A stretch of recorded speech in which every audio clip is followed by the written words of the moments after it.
Proverbs chapter 5. My son, pay attention to my wisdom. Lend your ear to my understanding, that you may preserve discretion, and your lips may keep knowledge. For the lips of an immoral woman drip honey, and her mouth is smoother than oil. But in the end she is bitter as wormwood, sharp as a two-edged sword. Her feet go down to death, her steps lay hold of hell. Lest you ponder her path of life. Her ways are unstable, you do not know them. Therefore hear me now, my children, and do not depart from the words of my mouth. Remove your way far from her, and do not go near the door of her house, lest you give your honor to others and your years to the cruel one. Lest aliens be filled with your wealth, and your labors go to the house of a foreigner. And you mourn at last, when your flesh and your body are consumed, and say, how I have hated instruction, and my heart despised correction! I have not obeyed the voice of my teachers, nor inclined my ear to those who instructed me. I was on the verge of total ruin, in the midst of the assembly and congregation. Drink water from your own cistern, and running water from your own well. Should your fountains be dispersed abroad, streams of water in the streets? Let them be only your own, and not for strangers with you. Let your fountain be blessed, and rejoice with the wife of your youth. As a loving deer and a graceful doe, let her breast satisfy you at all times, and always be enraptured with her love. For why should you, my son, be enraptured by an immoral woman, and be embraced in the arms of a seductress? For the ways of man are before the eyes of the Lord, and he ponders all his paths. His own iniquities entrap the wicked man, and he is caught in the cords of his sin. He shall die for lack of instruction, and in the greatness of his folly he shall go astray.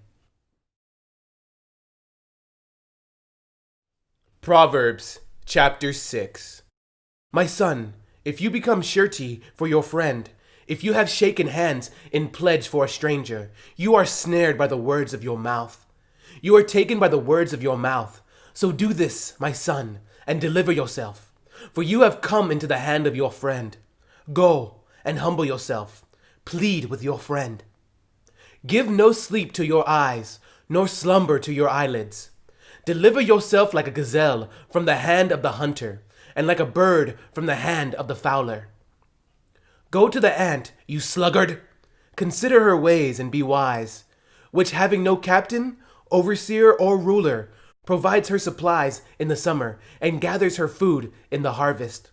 How long will you slumber, O sluggard? When will you rise from your sleep? A little sleep, a little slumber, a little folding of the hands to sleep. So shall your poverty come on you like a prowler, and your need like an armed man. A worthless person, a wicked man, walks with a perverse mouth. He winks with his eye.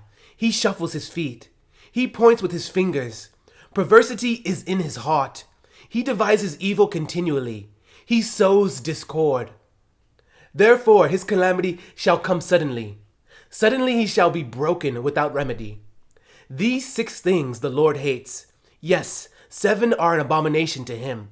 A proud look, a lying tongue, hands that shed innocent blood, a heart that devises wicked plans, feet that are swift in running to evil, a false witness who speaks lies, and one who sows discord among brethren. My son, keep your father's command, and do not forsake the law of your mother. Bind them continually upon your heart. Tie them around your neck. When you roam, they will lead you. When you sleep, they will keep you. And when you awake, they will speak with you. For the commandment is a lamp, and the law a light. Reproofs of instruction are the way of life, to keep you from the evil woman, from the flattering tongue of a seductress. Do not lust after her beauty in your heart, nor let her allure you with her eyelids. For by means of a harlot, a man is reduced to a crust of bread, and an adulteress will prey upon his precious life. Can a man take fire to his bosom, and his clothes not be burned? Can one walk on hot coals, and his feet not be seared? So is he who goes into his neighbor's wife, Whoever touches her shall not be innocent. People do not despise a thief if he steals to satisfy himself when he is starving. Yet when he is found, he must restore sevenfold. He may have to give up all the substance of his house. Whoever commits adultery with a woman lacks understanding. He who does so destroys his own soul. Wounds and dishonor he will get, and his reproach will not be wiped away. For jealousy is a husband's fury. Therefore he will not spare in the day of vengeance. He will accept no recompense, nor will he be appeased, though you give many gifts.